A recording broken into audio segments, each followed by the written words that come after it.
If you're gonna fish for trout, especially when the water temperature gets into the 60s, you need to handle them carefully, like my friend Drew Price.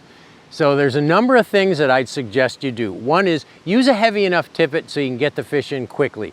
The less time you fight that fish, the less stress you're going to put on it and the easier it is going to be to release it in a healthy manner. Second is, as I said, fight them quickly. Fight them as quickly as you can, get them to the net. The third is use a net if possible, because you can get the fish in the net, you can remove the hook without the fish slapping around, bouncing on rocks, you can corral the fish in the net, and you can take a picture of the fish in the net. So the next thing is use a barbless hook.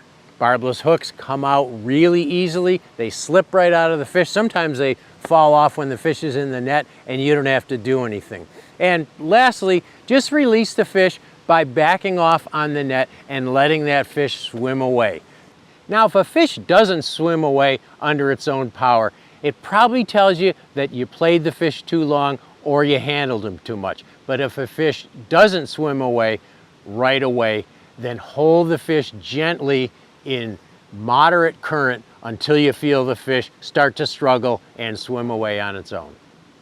Now, you can't always release a fish without touching it. Sometimes you're going to have to stabilize the fish with your hands. So just keep the fish in the net, make sure your hands are wet, gently hold the fish, and slide the hook out.